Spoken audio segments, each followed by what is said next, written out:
Kalau saudara Provendus diberi kebebasan untuk memilih, saudara akan memilih menjadi menteri apa? Silakan.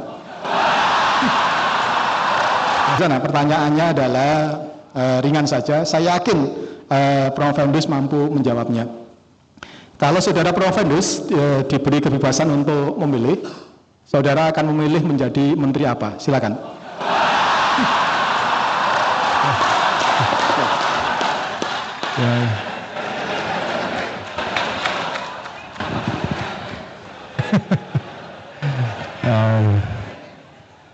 Ini kalau dijawab keluar dari sini sidang demosi nanti orang, bukan promosi. Terima kasih Pak Rektor. Saya ingin menjawab yang lain dulu sebelum ke sana.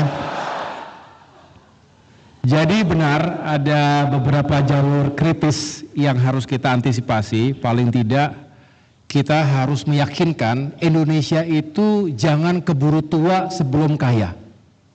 Kita sering mendengarkan bonus demografi. Muda produktif, 70% nanti usia produktif ketika Jepang, Eropa mengalami declining population, aging population. So what? Terus apa? Kalau kita tidak bisa memaksimalkan jendelanya, terbuka hanya sampai dengan katakanlah 2030, 2040, setelah itu tutup. Nah, dalam kurun waktu itu kalau kita tidak bisa melakukan lompatan-lompatan, kita terjebak, dan bahaya kalau kita terjebak selamanya dalam middle income trap.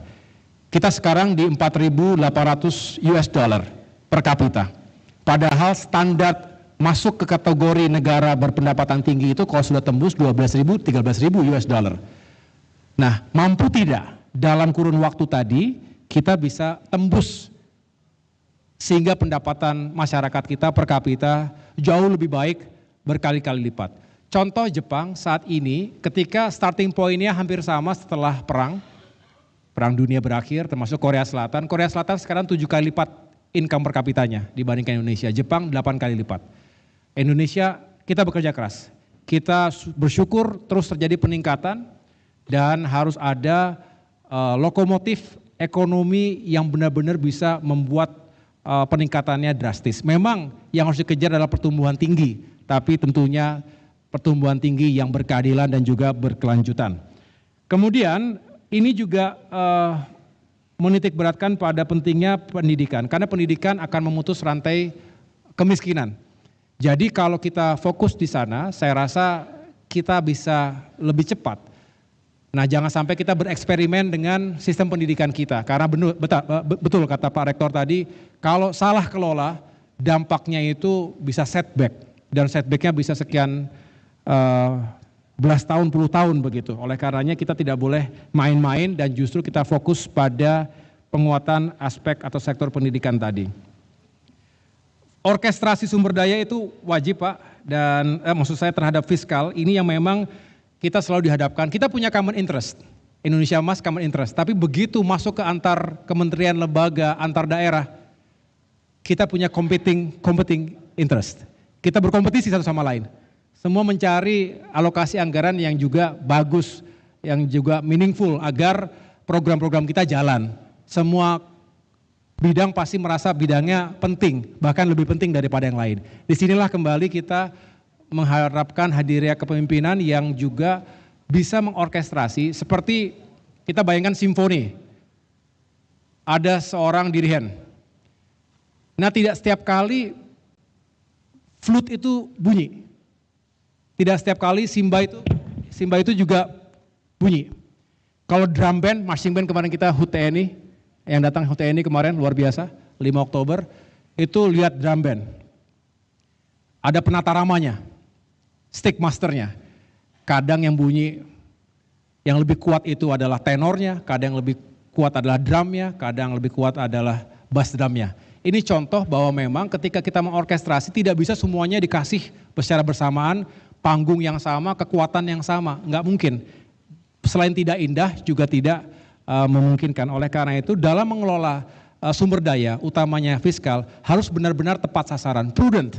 Jangan semuanya ingin besar, tapi pada akhirnya justru menjadi tidak optimal semuanya. Ini sekali lagi butuh kekuatan orkestrasi yang juga berbasis pada prioritas yang memang telah ditetapkan sebelumnya. Dan yang terakhir, kalau ditanya tentu saya tidak bisa menjawab Pak, mohon maaf sekali. Kecuali ini saya nggak bisa menjawab ya, karena memang ini sudah menjadi tabiat, bukan hanya secara terbuka, secara tertutup saja. Kalau ditanya pasti saya mengembalikan kepada yang memberikan tugas. Karena itu adalah hak prerogatif seorang presiden.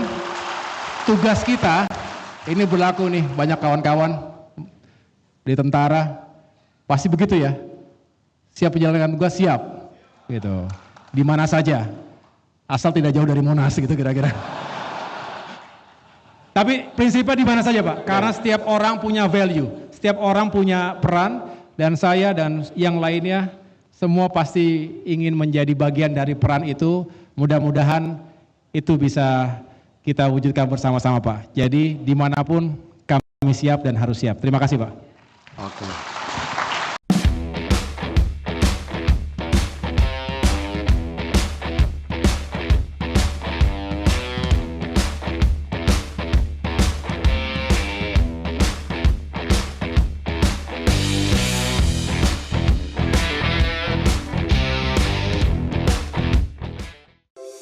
Di antara banyak sumber informasi, kami layak dipercaya. Karena kami menggali lebih dalam, berpihak pada kebenaran,